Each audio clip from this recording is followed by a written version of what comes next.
Hi friends, മുഖ്യമന്ത്രി തന്റെ വിദേശ പര്യടനം വെട്ടിച്ചുരുക്കി 2 ദിവസം മുൻപേ എത്തി. അത് സംസ്ഥാന താല്പര്യം പരിഗണിച്ച് ഓടിയെത്തിയതാണെന്ന് പറഞ്ഞാൽ അദ്ദേഹത്തിന്റെ ഭാര്യ പോലും വിശ്വസിക്കുകയില്ല. ഏതോ ആവട്ടെ, അദ്ദേഹത്തിന്റെ വ്യക്തിപരമായ കാര്യം നമ്മൾ ഇടപെടേണ്ട കാര്യമില്ല.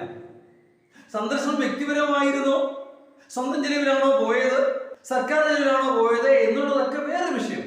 ഏതാണെങ്കിലും സംസ്ഥാനത്തെ സംബന്ധിച്ച് പറഞ്ഞാൽ അദ്ദേഹം വിദേശപര്യടനം നടത്തിയോ ഇല്ലേ എന്നുള്ളത് നല്ല വിഷയം. മറിച്ച് സംസ്ഥാനത്തിന്റെ കാര്യങ്ങൾ സുഗമമായി നടക്കുന്നുണ്ടോ എന്നുള്ളതാണ്. ഇല്ല എന്നുള്ളതാണ് യാഥാർത്ഥ്യം.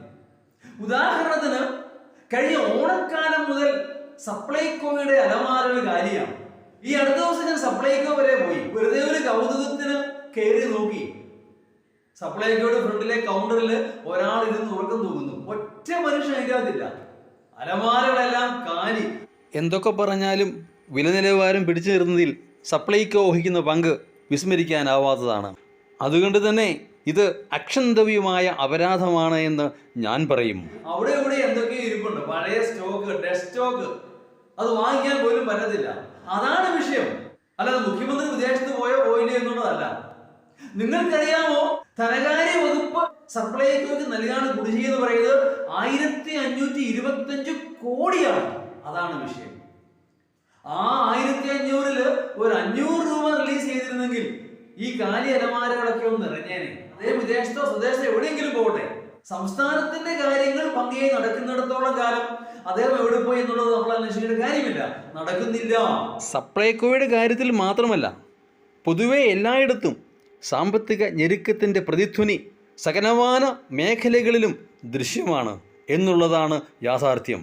അത് മാത്രമല്ല, പല കാര്യങ്ങളിലും ഏതെങ്കിലും ആവശ്യത്തിന് രജിസ്ട്രേഷനുമായി ബന്ധപ്പെട്ട് മുദ്രപത്രം മേടിക്കാൻ ചെന്നാൽ 100 രൂപയുടെ മുദ്രപത്രം ഇല്ല, 500-ന്റെ ഉണ്ട്, വേണേ മേടിച്ചോ, അതാണ് മറുപടി. കുറെ മാസങ്ങളായി സംസ്ഥാനത്തോടൊന്നും കിട്ടാനില്ല. ഇതൊക്കെയാണ് പ്രശ്നങ്ങൾ. സർക്കാർ ഇതൊന്നും അറിയുന്നില്ലേ? ഈ സർക്കാർ ഉറങ്ങുകയാണോ? അങ്ങനെ സാധാരണ ജീവിതത്തിലെ, ദൈനംദിന ജീവിതത്തിലെ പല കാര്യങ്ങളും പെൻഡിങ്ങിലാണ്.